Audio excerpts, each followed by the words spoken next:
everybody, welcome to What the Flick. Grace, Alonso, we're getting into it a little late, but somebody was driving through Alaska. Sorry, I was getting engaged and being all fancy with the social. Going on a Bojack Horseman trip of self-discovery, right? Very on topic. Did you see like a herd of running lesbians and you sort of looked after them? No, I saw 5 bears in one day though, so that's got to be gay for something. That's just another Tuesday for me, but okay. Anyway, Bojack Horseman season 4. Picking up the pieces of the craziness of season 3. Hollyhock shows up saying that Bojack is her dad and wanting to find out who her mom is, and of course Bojack has no idea. Meanwhile, Mr. Peanut Butter somehow finds himself running for governor of California. Todd decides to start a business involving clowns who are dentists, and he also becomes a pretty celebrated model or fashion icon. Yes, true. Inspiration, muse. Golly, what? They're Diane. Diane's working for Girl Crush. Yeah, she's working for Girl Crush, and she and Mr. Peanut Butter are having some marital problems, although not really in the bedroom. That's where everything seems to be fine. Right.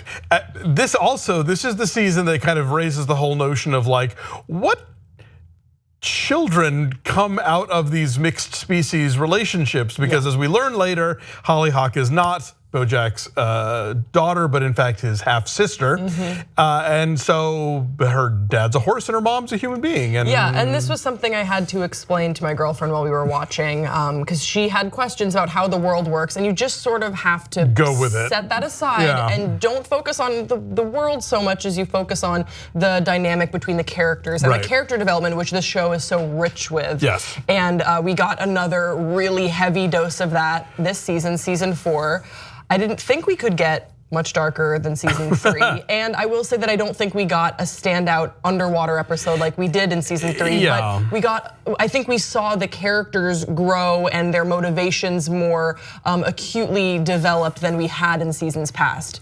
Definitely, well-rounded. They're definitely evolving, and we're learning more about them, and we're seeing darker sides, but also sort of more occluded sides. I think like Todd's sort of arc as far as coming out as asexual has been interesting in the way that it's been handled. Yeah, I thought that was really interesting, and I thought it was very well done, and it definitely didn't feel as though his being asexual was the butt of the joke. No, not at all. Which I think you've seen on other shows, it has been handled indelicately when someone is asexual, or perhaps it's alluded to the fact that they are asexual. And this was just really straightforward. Yeah.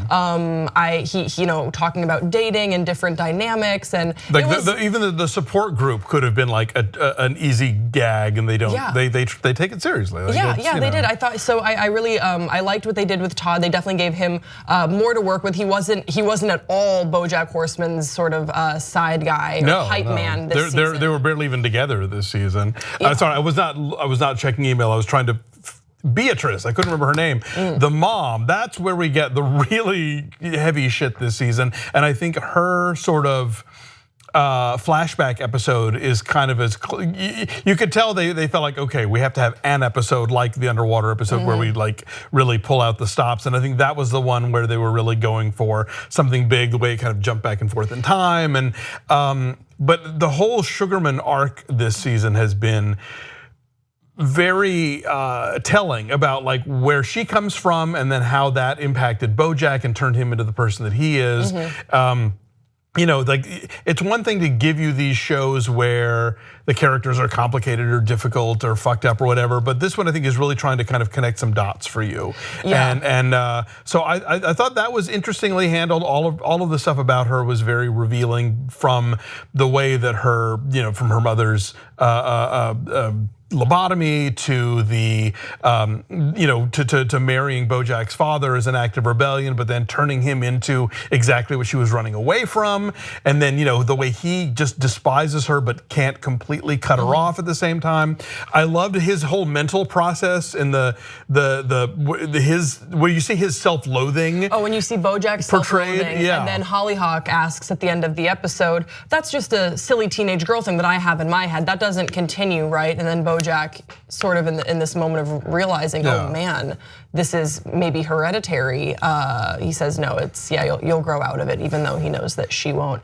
What I thought this season did really well was that Bojack is always a little bit of a history lesson on why is Bojack Bojack and who are these people in his life. And going back in time has always been sort of fun and nostalgic, but it's always been about Bojack and the show Horsin Around. And now in season 4, they went even deeper. And I agree with you that the standout episodes for me, although the underwater episode will always just hold a special place in my heart. Sure. I'm not sure if it can be topped. It's one of the best episodes I've seen of television past 10 years maybe. Was the episode where we are in the brain of Beatrice, and then the other episode was when Bojack is building the house, the lake house, and we see how he's building the house, and it sort of runs concurrent to when his grandparents moved into the house as well, and what was going on in their lives, and how he lost his.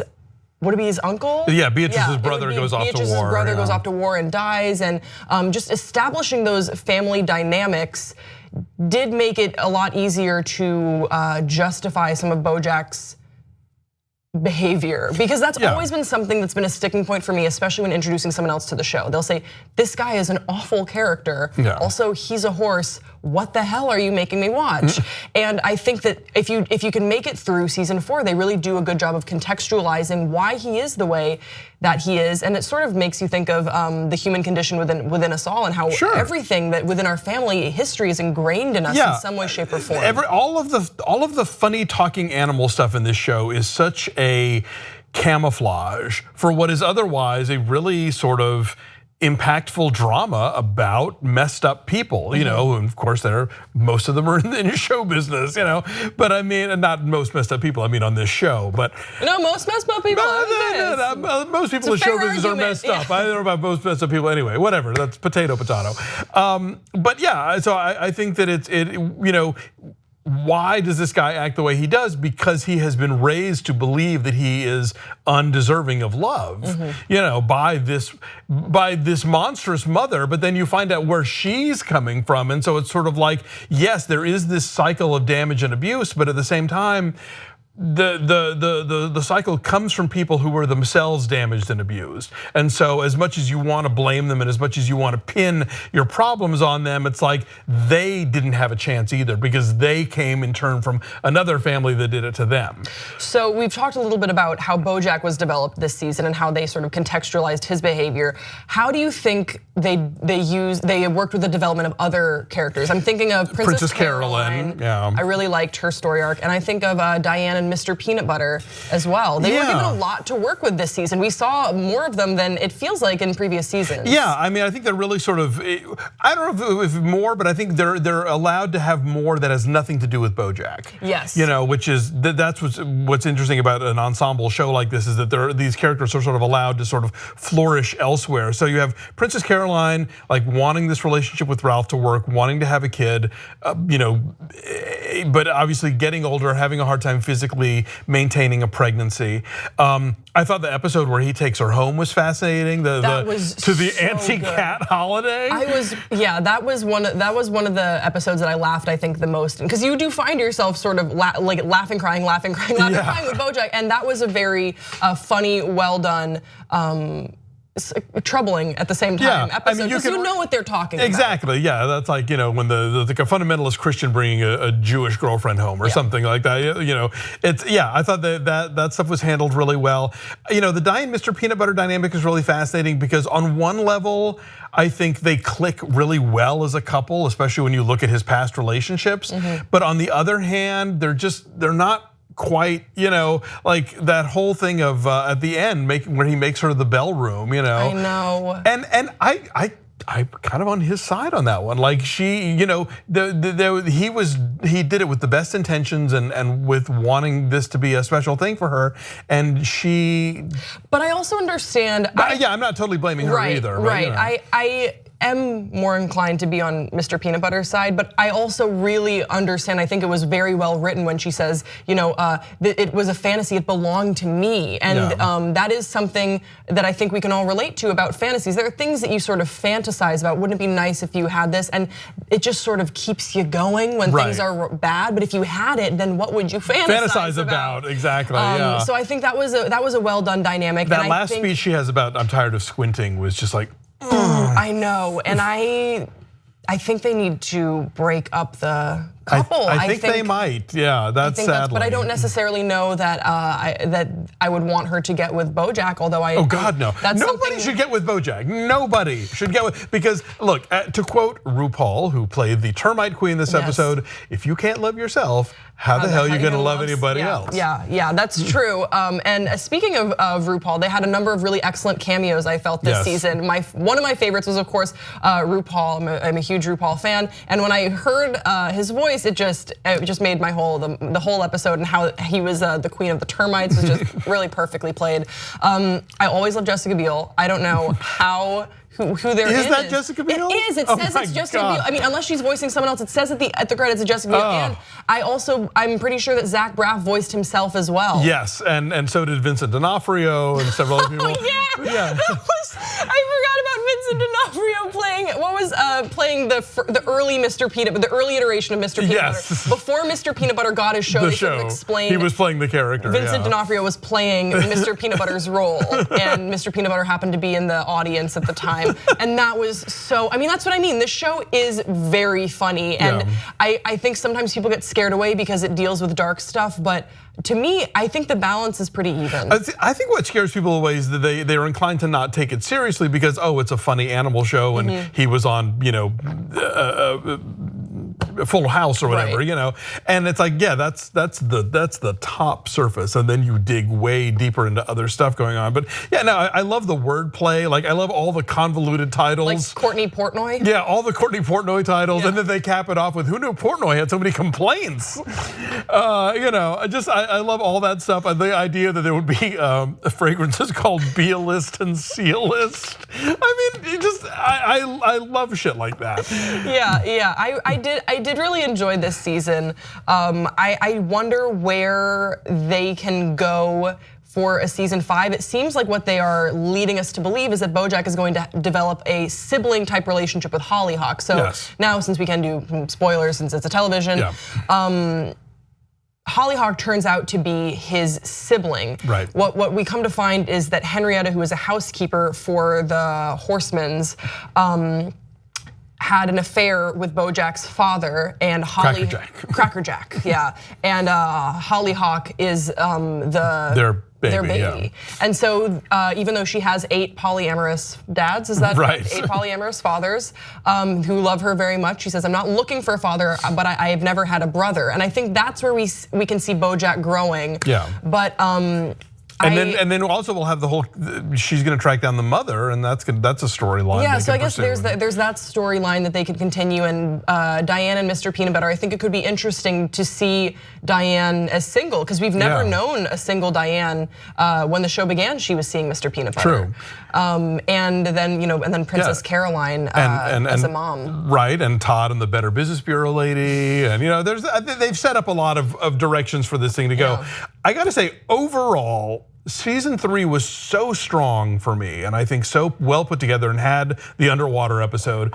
This season did not feel as cohesive. It felt a little, I don't know, it didn't, there were a lot of interesting things going on, but it didn't pack the sort of a collective wallop for me that the previous season did. I still liked it a lot. I'm still totally on board for this show, but if we're gonna break it down year to year, I gotta say 3 was really strong, and this one was, was good. Yeah, I would agree in the sense that season 3 felt like a cohesive unit of a show. Yeah. From beginning to end, you really couldn't miss an episode, because and there emotionally was so much, devastating. Right, but also, some of the funniest, episodes as well. Now season 4, again, I really enjoyed it. I really loved it. I love this show, but there were episodes here and there that I would sort of I would move past them pretty quickly. Yeah. What I look for in BoJack Horseman episodes is episodes that they end and you just sort of, you pause your Netflix and you just sort of sit there and think for a minute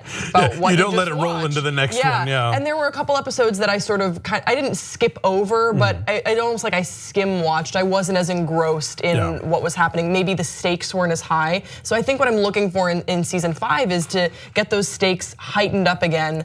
But in general, I think this is such an outstanding and a truly original show, and for that it will always have a special place in my heart. I will say this: there was, looking at it like in another animated series that I really liked, which was the Venture Brothers. At some point in about season 3, they started going so up the ass of their own mythos that it stopped being fun.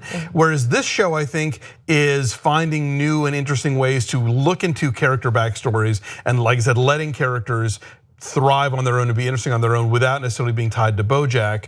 And so, I think it's handling that well, and I'm definitely excited to see what season 5 is going to be. Yeah. Yeah.